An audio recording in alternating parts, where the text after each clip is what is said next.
Bienvenidos de vuelta a Punto de Equilibrio. Estamos tocando el tema del rol del canal del Estado, o las comunicaciones y los medios en general acá en el Perú. Fernando, estamos hablando de que ya ha cambiado el Canal 7, ya no está en el Ministerio de Cultura, ha sido la PCM, hay una comisión que está viendo cómo va a ser su rol. Claro, en el cumplimiento de la promesa presidencial de que el 7 sea un canal público, o sea, que no lo dirige el gobierno, sino un ente autónomo, ha habido un cambio de sector, ¿no? Del Ministerio de Cultura, del MINCUL, ha pasado a la PCM.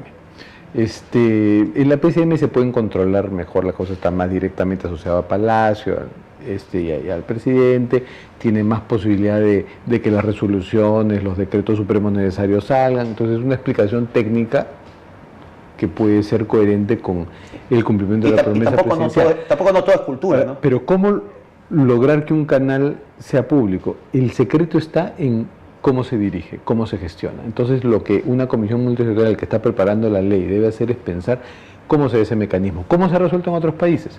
O sea, la dirección del canal no la decide pues el gobierno, como es aquí hasta ahora, ¿no? Ya, tú vas a ser el presidente ejecutivo y ustedes van a ser el miembro del directorio. Y entonces hay el riesgo que en este gobierno está más moderado, pero en los anteriores ha sido tremendo, de que se entra pues toda la partidocracia a trabajar allí, ¿no? Como en el anterior régimen, que el APRA era un partido pues mucho más grande que el Partido Nacionalista, entonces metió mucha gente, ¿no? En fin. Quiero dejar de paso que yo no soy del Partido Nacionalista. Entonces, la idea es crear un mecanismo que puede ser el siguiente, ¿no? Nombrar un directorio por instancias de la sociedad civil, o sea, que las facultades de comunicación, por ejemplo, nombren un representante, que las asociaciones... Pero ahí arrancamos. ¿Cuáles facultades? Porque hay muchas universidades. Debe haber alguna asociación. La asociación, la Asamblea Nacional de Rectores, en fin, hay que pero nos puede pasar algo como el pasado con el fútbol con Burgos, o sea, si abres mucho... Es complicado, pero hay que hacerlo de alguna forma. Pero ¿qué pasa si hay un montón de universidades regionales que de alguna manera terminan copando? Pero debe haber algún... Bueno, es que el directorio puede tener entes regionales también, es otro asunto. Pero lo que te voy es, ¿vas a aceptar a todas las universidades o solamente a las...? Buscas algún gremio de ellas. Bueno, entonces, pero es difícil hacer eso. Ya no tienes que hacer la lista de todas, ¿no? Okay. Sería complicadísimo. Puede ser el gremio periodístico, que nombre a alguien representante del directorio. Organismo del Estado también. ¿El IPIS, por ejemplo? O la Asamblea Nacional de Periodistas. Ahí hay que estudiarlo bien. Yo creo que muchas veces esos gremios también están ciertamente controlados o copados a veces. No, es que a uno solo podría ser casi una prebenda, no, pues. Haces una lista de los gremios que tendrían que juntarse para decidir uno. O algún colegio profesional. Y los ministerios. Claro, yo por ejemplo pondría alguien del Ministerio de Cultura, del Ministerio de Educación, del Ministerio de Transporte. Entonces, ese grupo de gente contrata de entre ellos, o mejor, a un profesional independiente con un perfil que sea idóneo para el cargo. Otro sistema en el que yo no confío mucho es que el Congreso decida quién es el presidente, pero ahí ya tenemos malas experiencias, por ejemplo, con el Contralor, con el Defensor del Pueblo, ¿no? Que en el Congreso la cosa se politiza tanto y termina siendo un baloteo de profesionales. O sea, que en captura siempre hablan de la captura política, la captura comercial o la captura populista. Entonces, o sea, el Congreso sería una captura política totalmente del canal. Sí, y tenemos mala experiencia del Tribunal Constitucional, ¿no? Que se decide en el Congreso y después está lotizado, ¿no?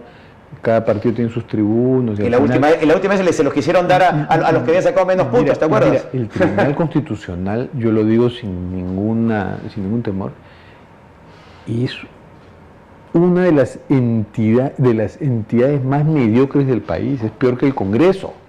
Al Congreso se le critica mucho, pero el Congreso yo creo que es mejor que el Tribunal Constitucional, que tiene unos fallos terribles. Entonces, ¿por qué? En parte, porque la decisión de quién es tribuno, como la de quién es contralor, como la de quién es defensor del pueblo, se somete a votaciones del Congreso. Entonces, no creo que eso sería lo mejor para el canal. Yo te voy a decir una cosa. Yo creo que a donde estás yendo, donde todos queremos ir, pero verdaderamente solución mágica no hay. No hay, es difícil, es ponerse de acuerdo. Y la única solución es que toda la sociedad se levante, porque funcionan, o sea, este tipo de cosas, como tú dices, funcionan en países, llamémoslos más homogéneos o más culturalmente más avanzados o mejor educados. O que nacieron con un sistema de televisión pública, como muchos europeos, como Chile. Pero, Chile, siempre nos comparamos con Chile, y aquí es interesante hacerlo, porque en Chile, ¿cuál es la historia de la televisión?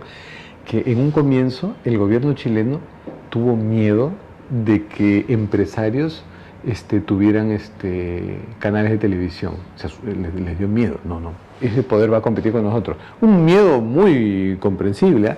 Entonces, ¿qué hicieron? Por ley impidieron que privados tuvieran canales de televisión. Y dijeron que solo las universidades podían tener canales de televisión. Entonces, por eso en Chile la tradición televisiva es de universidades. Pero ahí tienes una captura religiosa también. También. Porque las universidades están vinculadas. Y por eso en Chile la televisión pública sí tiene una larga tradición, como en Colombia. En Colombia tampoco se permitía que privados tuvieran canales. Los canales eran del Estado y productores independientes buscaban concesionar horas para colocar programas. Ya eso se cambió. Pero entonces, en esos países la televisión ahora es muy interesante, porque tiene esa tradición de la televisión pública que se da el lujo de experimentar, de ser plural, diversa, polémica, y la televisión comercial, privada, que ha entrado con nuevos bríos, ¿no? Entonces, aquí no, aquí nacimos con el modelo gringo y el Canal 7 ha sido una experiencia con muy poco financiamiento, ¿no? Y que más bien ahora se le abre la posibilidad de conocer el destino público, ¿no? Autónomo. Una pregunta, ¿el reportaje o la cobertura de París-Dakar que hizo el Canal 7, ¿te pareció adecuada de que sea el Canal 7 el que haga esa cobertura? Bueno, el Dakar, ya no es París-Dakar, el Dakar. El Dakar, ojalá que sea el Dakar-Lima. El Dakar-Lima, sí. El Dakar, me parece interesante que el Canal 7 haya comprado por primera vez unas exclusivas de un evento así internacional. ¿Pero te parece que es su rol? ¿Te parece que ese sería el rol o no debería ser el rol del...? No es no es incompatible. A mí me parece que está perfecto. Lo que me parece que lo haya hecho sí, pero no lo cubrió bien. Yo creo que faltó. No sé qué también. Las debilidades, faltaba información utilitaria, ¿no? Bueno, te voy a ser honesto, que cuando las partes que vi cubiertas por Fox en Argentina... ¿Tampoco te gustaron? No, tenían más equipos, tenían mayor información que lo cubierto acá, pero para ser nuestra primera vez y para que todos los peruanos lo vean y que sea algo de importancia, yo creo que fue algo muy bueno que este canal lo haya hecho. Que lo haya comprado, ¿no? Que lo haya comprado. Lo puede hacer mejor en el futuro. Claro, que haya pues mayor rigor y que se evalúe, ¿no?, la experiencia, y si ya vea, tú lo hiciste mal, y el próximo año si se repite acá y si el canal vuelve a adquirir los derechos en exclusiva, tiene que hacerlo mejor. Ahora, digamos otra cosa. Y de pronto ya es un canal público. Ahora yo te voy a seguir estirando la cosa. Estamos hablando, obviamente, del fútbol no es necesario porque los canales privados lo van, de repente el vóley, pero deberíamos de cubrir un partido de ajedrez. Digamos, si un peruano está, la tabla, por ejemplo, o sea, ¿hasta dónde? Obviamente el Dakar es una cosa que es suficientemente grande, pero porque la BBC a veces cubre, es donde estoy, la BBC cubre cosas que son muy extrañas y no por el rating, sino lo cubre porque tiene que cubrirlo. Lo que pasa es lo siguiente, o sea, puedes preguntarme mil cosas si se debe cubrir tal y cual, o se te diré sí, no, y de pronto entran a tallar mis propios gustos. El futuro de la televisión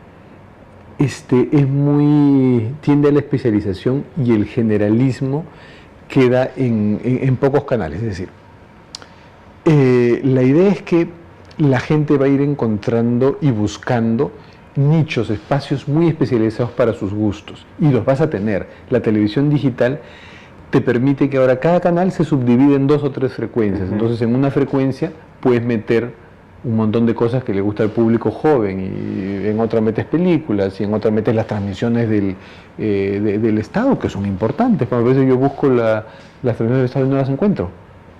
Y en Canal 7 tampoco, porque en Canal 7 está en otra cosa. O hay 2 transmisiones a la vez. Bueno, y ahora viene Internet y ahora van a venir películas. Entonces, todo el mundo está cambiando, ¿no? Entonces, pero también se va a mantener la necesidad de que la gente pueda ver canales donde sabe que la mayoría de su comunidad o de la humanidad está viendo lo mismo. O sea, vas a sentir esa necesidad de encontrarte con espacios así que satisfagan tus gustos propios, lo que se llama la televisión especializada ya al llegar al uno por uno, y también vas a sentir la necesidad gregaria de ver lo que todo el mundo está viendo.